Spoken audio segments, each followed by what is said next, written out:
sommes au Big Up and Down, le plus grand événement de ski de randonnée d'Europe et peut-être même du monde. Depuis 5 ans, cet événement reflète l'explosion du nombre de pratiquants. Et plus seulement hors des pistes, ils randonnent aussi sur les domaines skiables. Alors ces nouveaux pratiquants de ski de randonnée, qu'est-ce qui les motive ? Pourquoi cette petite révolution de la glisse se déroule-t-elle maintenant ? Quels sont les facteurs qui, depuis 4 à 5 ans, expliquent cette épidémie de levée de talons ?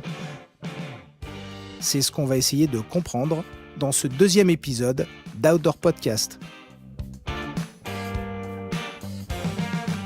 Pour Gino de Cizier, organisateur du Big Up and Down et créateur de Community Touring Club, un écosystème dédié à faciliter l'accès à la randonnée, ce boom du ski de rando reflète les besoins de la société.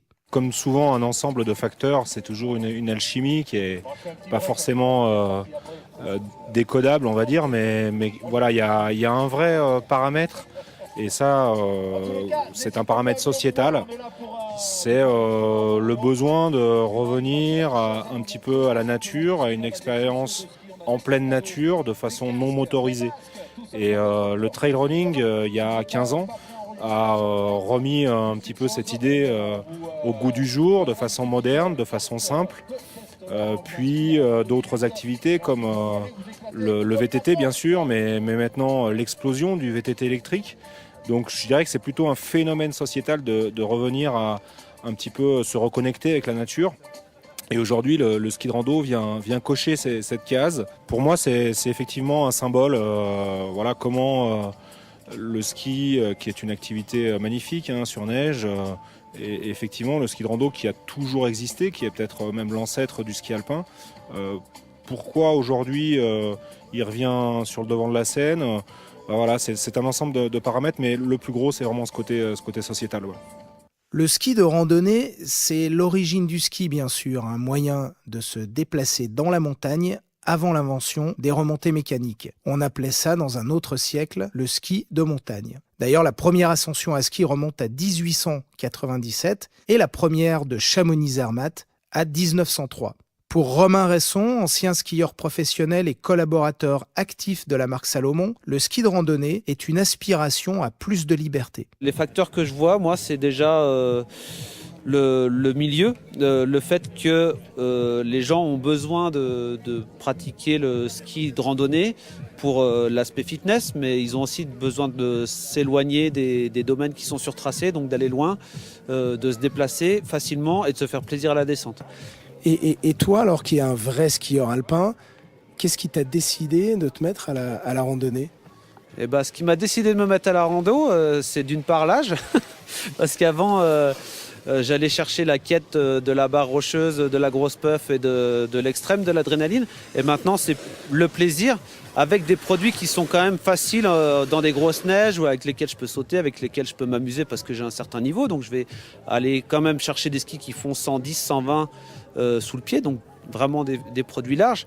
Mais le tout, vu que je suis plus vieux et que j'use un peu et que j'ai pas non plus le niveau que j'avais avant, j'ai gagné quasiment 4 voire 5 kilos à chaque pied, ce qui est énorme parce que j'ai 10 kilos de matériel en moins juste sur ski, fixation et chaussures.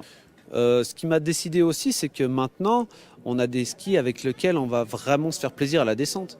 Donc là, j'ai vraiment des produits géniaux à la descente, et ce qui correspond déjà à ma pratique et puis à l'ADN de la marque pour laquelle je travaille, c'est-à-dire Salomon.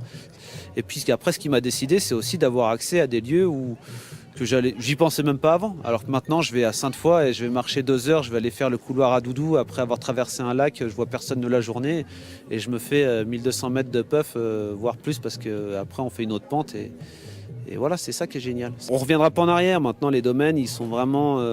Il y a du monde dessus. Et puis les gens, tout le monde va tracer à l'extérieur. Même si on a un petit niveau, on peut aller se faire plaisir dans la poudreuse. C'est comme le surf. Le surf, on va sur la côte basque en été, c'est blindé de monde. Donc si tu veux aller chercher ta petite vague, maintenant tu prends ton vélo, tu roules sur la plage pendant des kilomètres et tu te retrouves tout seul. La rando, c'est un peu ça aussi. C'est pas mal ça, non ? C'est bien, la rando finalement, c'est mettre des roues sous ses skis pour aller un tout petit peu plus loin. Voilà, c'est un peu ça. Pour certains athlètes, comme Enak Gavaggio, connu aussi sous le nom de Rancho, le ski de randonnée était une affaire de vieux, je le cite, de mangeurs de graines, une activité de hippie. Enak ne jurait, comme la plupart des skieurs alpins à une certaine époque, que par les remontées mécaniques et l'hélicoptère. Aujourd'hui, il est devenu randonneur à temps partiel. Pour lui, ce qui a vraiment changé la donne, c'est la recherche du bien-être. J'appelle ça les hipsters outdoor. C'est tout autour du bien-être. Tout le monde fait du yoga, tout le monde court, tout le monde fait du trail. Aujourd'hui, si tu ne vas pas courir, tu es un petit peu has-been dans les soirées. Si tu ne fais pas de la rando, tu es aussi un petit peu has-been. En fait, tout est réuni pour que d'un coup ça fasse boum. Le monde a pris conscience qu'en fait, on bouffe que de la merde.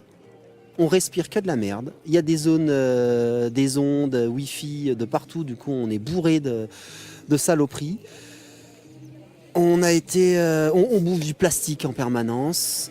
Et le seul moyen à notre échelle, nous, parce qu'on est des petits citoyens, alors mis à part respecter 2-3 trucs, la douche, l'eau chaude, enlever sa prise de téléphone et ainsi de suite, et peut-être que égoïstement, pour se sentir bien et se dire qu'on va réussir à passer ce siècle, faut être en bonne santé.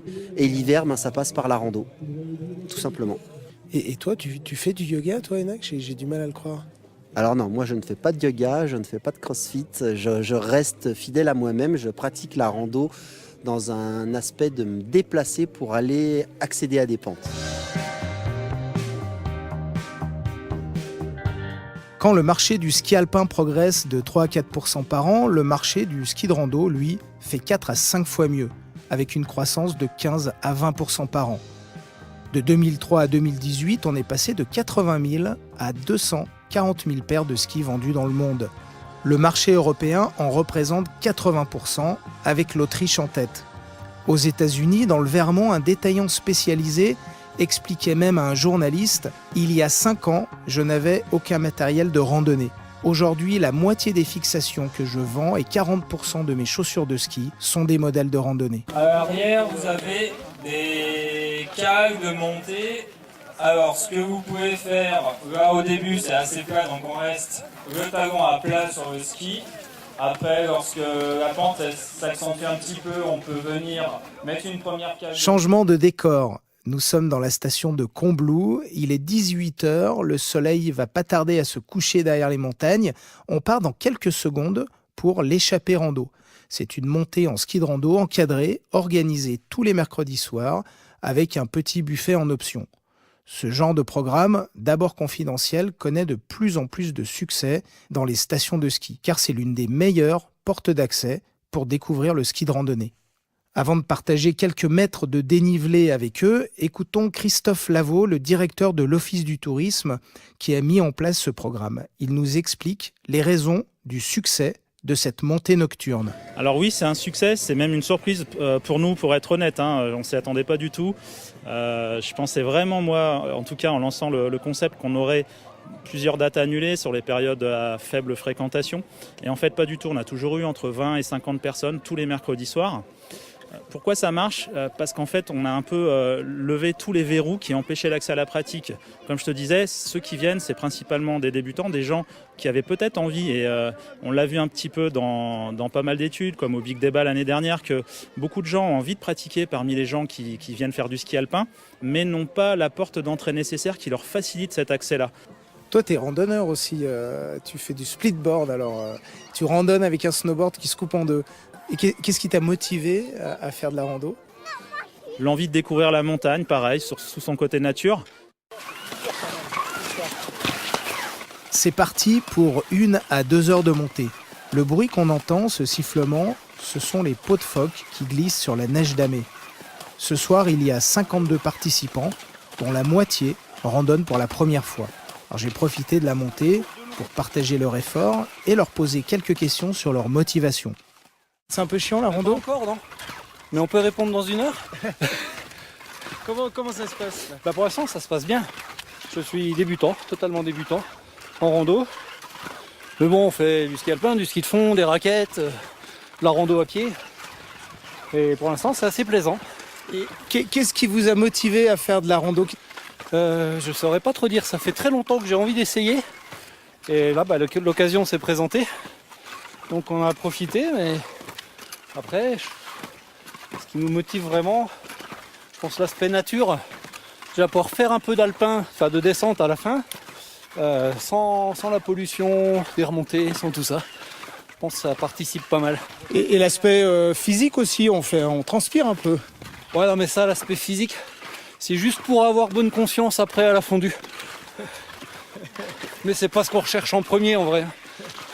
Voilà, le ski de rando, c'est juste une façon de plus de faire de la rando.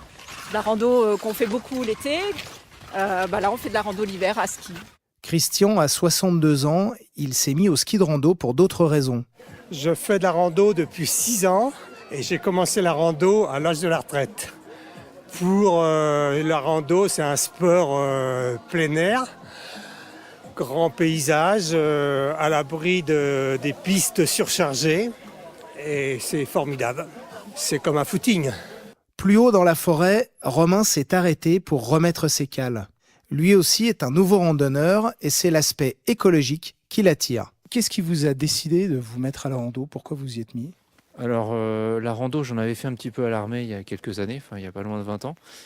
Donc c'était des bons souvenirs, c'était des souvenirs un peu de souffrance, mais disons dans un cadre magnifique, d'une façon peut-être un peu plus écolo, c'est assez sympa aussi. Et c'est une manière d'appréhender la montagne différemment, pour sa propre essence, son propre... et puis c'est vrai que je pense qu'il y a des stations peut-être qui abusent un peu avec les remontées mécaniques un peu partout. On sait bien que les ressources en neige sont quand même limitées et que c'est bien d'en profiter, je dirais, avec ce qui est fait peut-être de manière plus naturelle. Enfin, en tout cas, pour moi, c'est important. Le ski de randonnée s'est fait sa place dans les stations de ski. Elles étaient 4 à proposer des itinéraires balisés en 2014. Elles sont 47 aujourd'hui, avec pas moins de 96 itinéraires tracés sur les domaines skiables français. Merci à l'équipe de réalisation de ce podcast, Gino de Sizy à la production, Guillaume Desmurs à la réalisation, Nathalie Écuer au pilotage du projet, Jérémy Rassa à la mise en onde et Pierre Sédou aux illustrations. Le premier numéro d'Outdoor Podcast, consacré aux nouveaux grimpeurs de blocs urbains, est toujours disponible à l'écoute sur le site outdoor-podcast.fr. Rendez-vous dans un mois pour le 3e épisode.